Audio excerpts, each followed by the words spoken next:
You're listening to Beyond the Feed, the podcast where we break down exactly how we use cinematic photo and video to build trust, visibility, and authority for real businesses on social media. We're Parker and Justin from Prime Edge Media. We created the Trust Catalyst content marketing system to help mission-driven brands stop looking invisible and start showing up like the business they actually are. No theory, no fluff, just real strategy pulled straight from the work that we do in the field every single week. If you care about how your brand shows up online, you're in the right place. So without further ado, quiet on set, please. And action. Welcome to the second episode of Beyond the Feed. So today we have a very, very hot topic. So, but before we get into all of that, the lesson of the week. So, Justin. Yes, Parker. If I just post more, does that mean I'm good at social? Yeah, 100%. Yes. I don't care what you post. Post a picture of your garbage. If it's a post, it counts, right? Yeah. Yes. What we want to talk about today is that just post more isn't a fucking strategy. You know, if you're like the guy that you met with this morning and you haven't posted since 2022. Yeah. Maybe, Posting, maybe we just Any post sort something. of consistency would be good in that case, yes. But I want to talk about why that's not a thing. Yeah. Like, people don't use social media in the way that it's supposed to be used. And I think that could be another episode. They just think that, like, if I build it, they will come. And that is the biggest fucking fallacy I've ever heard. Like, that is so not true. Yeah. And it's even worse on social, because at least if you see a building being built, you're like, I wonder what that could be. I'm like, maybe you check it out one day. But social media, you don't know people exist. Like, it's not like, people are just driving by your page every day, Yeah, no, seeing not it at being all. built. Like, that's not a thing. So just posting more, that's not a thing. Like, you're going to get more visibility, but just posting more, like, what the fuck are you posting? Yeah, I know. Like, are you posting pictures of, like, the office dog? Or are you actually posting educational content that's going to get people to have that aha moment that they need to want to buy? Because that's what people need. They need that, like, holy shit, I never thought about it like that. They need that sort of reaction to want to go.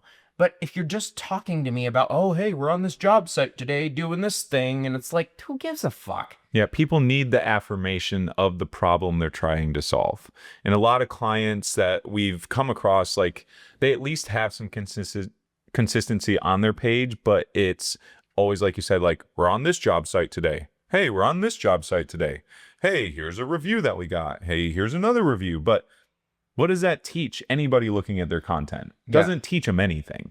Like, that type of content is good to have as a, litmus test. Yeah. Like, hey, these guys are actually out there doing these things. And that's more of a reminder. It's more of a long-term brand consistency thing. Hey, these people do this. When you need something like this, think of these people. Obviously you need that. But if you're not talking about anything new, and you're not, like, getting people to, again, think, holy shit, these guys know what I'm dealing with. You're not going to make people want to buy. You're just going to get them to like you. Well, and plus content like that, like we were talking about, it only really is going to gain the attention of that 2% of people that are like, oh yeah, I need this service right now. I know exactly what I need. It's them.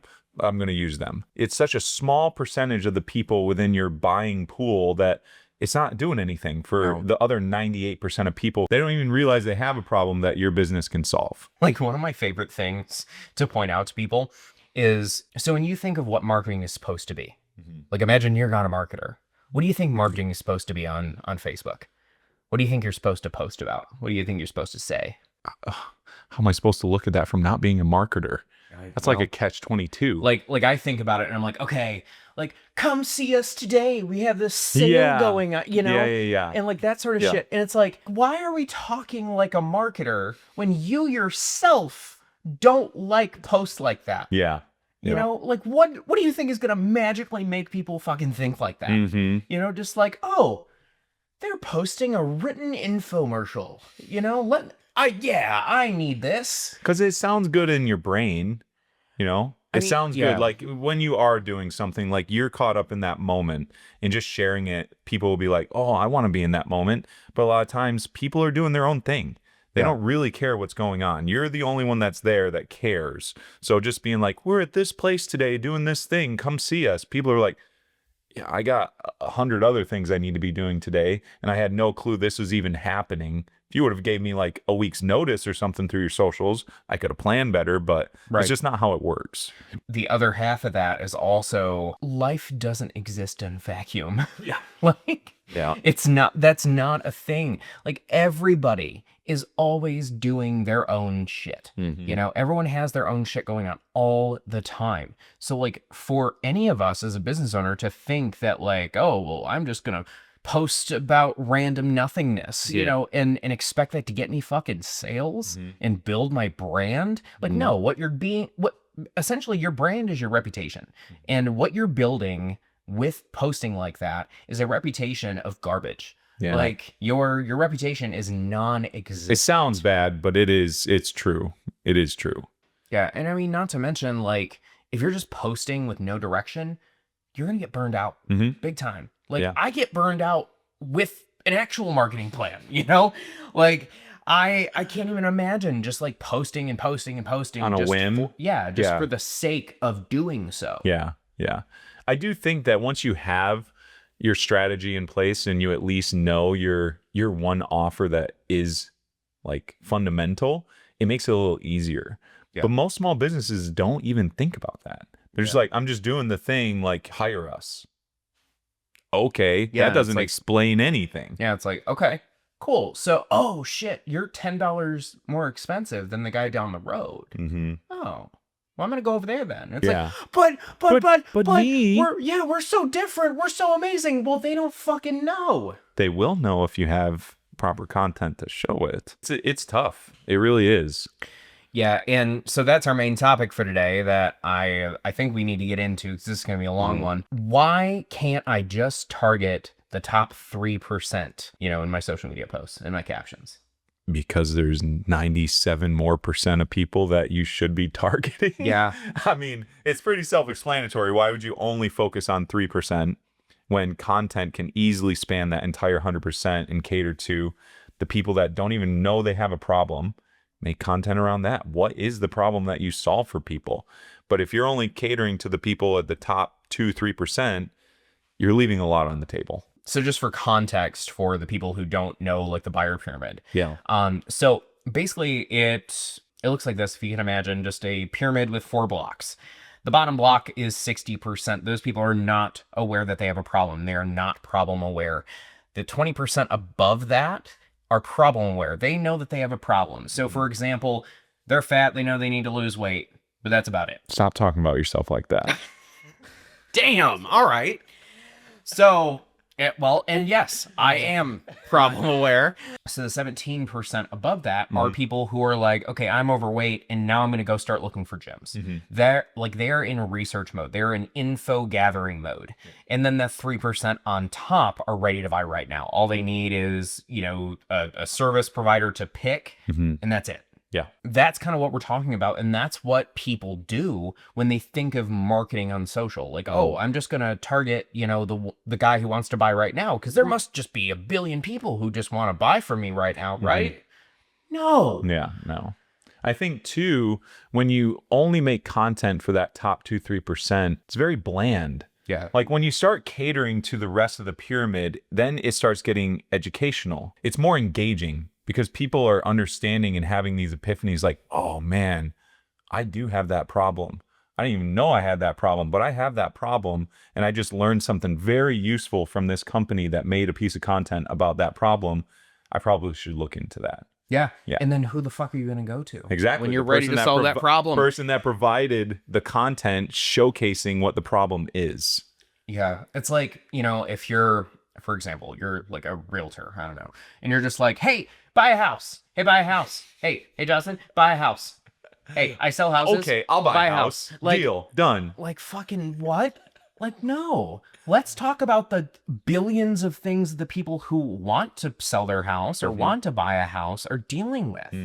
you know, and be like, okay, this is how you solve this small problem that you're dealing with right now. Hey, by the way, since I just, you know, helped you solve this problem for free, Yeah. I might be able to help solve your bigger problem, especially considering I do this for a living. True. You know? So, like, it's so obvious when we talk about it like that. It is.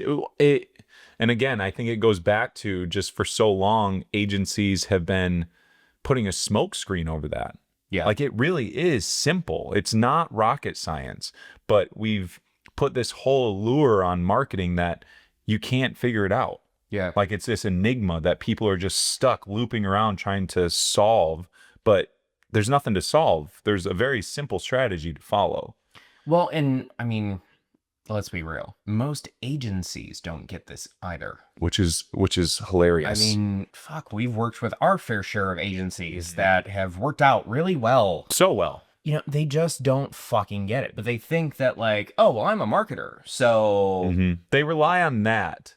I think they rely on being a marketer to sell themselves.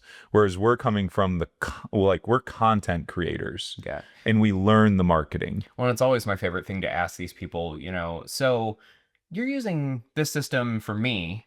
What do you use to get clients? Yeah, for yourself. Yeah. Oh, we Yeah. run a bunch of ads. We dump money into ads. Yeah. And it's like, okay, but there's no ads in my client? Yeah. It's like, nah, we're going to build you a website or, you know, whatever. I don't know. And it's like, okay, well, why aren't you drinking your own fucking Kool-Aid then? If it works that well, why aren't you doing it? Yeah. And like, that's my favorite thing, by the It way. is, yeah. That is a guilty pleasure of mine. You get Being to put able- that out there and be like, Yeah. we follow our system and it works. Yeah. You know, and like, I love being able to point out to people that like, oh yeah, we use this tier of the system. Yeah. You know, and if you want to see what it looks like, go to my page and you'll see the entire thing in action. You know, Yeah. I think that is so fucking powerful. Yeah. You know, and it's like, it's also just another piece of confidence. that we Confidence, have. and it's a testament to the simplicity of what we built. Yeah. That's Like true. it really is, because then at that point we're not trying to pull one over their eyes. Like they can literally just go and look, this is what we do. Yeah. Like our feed is exactly what your feed would look like based on your brand and your industry. That's it. Yeah. It's very simple. We have a photographer client who she's in real estate photography, and so looking at the captions, she was so afraid to talk shit on other businesses. Now, when I say Rewind. talk shit on other businesses, I don't mean calling out anybody specifically. What I mean is calling, like we're doing right now with marketing agencies. You know, obviously it's not every marketing agency. I mean, we're not one of those marketing agencies, and there's plenty that are better than us. So what I'm more so talking about is we talked about, you know, what are the main problems that realtors deal with when they're dealing with a big box photographer as opposed to somebody who's local, you know, and she was afraid because she's like, well, man, I don't know if I want that like associated with my brand. And I'm like, okay, so you're not wanting to offend people That are causing you problems. that are causing you problems and are the reason that you make money. Yeah. Really. And you're worried about them being offended? And I was like, okay, so think about it this way. Justin, your purple hair is ugly as fuck. How dare you? You motherfucker. Talk about my purple hair like that. You know, but you disregard that because you don't have purple hair. Yeah. So the same thing works this way with businesses. It's like, if you're a business who's not doing those things, You don't care. Yeah, you're just Yeah, like, you don't because that doesn't apply to me. Yep. Yeah. And it's true across the board in any industry. Yeah. I think. Yeah. And if you do, and you start getting offended, well, That's not our problem. Maybe Yeah. you should rework your systems and stop causing your clients problems. yeah. You know? Yep. Like we're here to solve the problems, not make more headaches for our clients. Right. You know, and after I told her that, she's like, that makes sense. Yeah. Yeah. Those are good. Let's just do it. Let's go ahead. And like, we got to do another episode on like not playing it safe, because I could talk about that all day. Not being willing to alienate yourself. That's huge. Yeah. One of my favorite things that we came up with our system is targeting people based on their awareness stage. Mm-hmm. So we do not problem aware, solution aware. Yeah. Now, most aware, the fourth one that like Ready to Buy right now, we don't normally do that because like if you're It's all encompassing, yeah. yeah. Yeah. So it doesn't really matter. But we do, not problem aware, solution aware, and we didn't used to do that. We didn't do that in the very beginning. Nope. And as soon as we started doing that, we started getting more people resonating with the content that we were uploading just ourselves. So then we started, plugging it in for the clients, and it worked. Yeah. Imagine that. Weird. Talking to people like people. But that, again, is something that no one thinks about. And people get so bent out of shape when they hear like that an agency uses AI. To write their content or whatever. It's early though. I think that's going to be gone within a year because already so many businesses are utilizing it themselves. It's just they're not doing a very good job with it. The businesses that are using AI and they're using it to do canned bullshit. Well, of course, that's not going to work because it's not human. It's not real. It's not social. It's just what a fucking robot spat out at you. Yeah.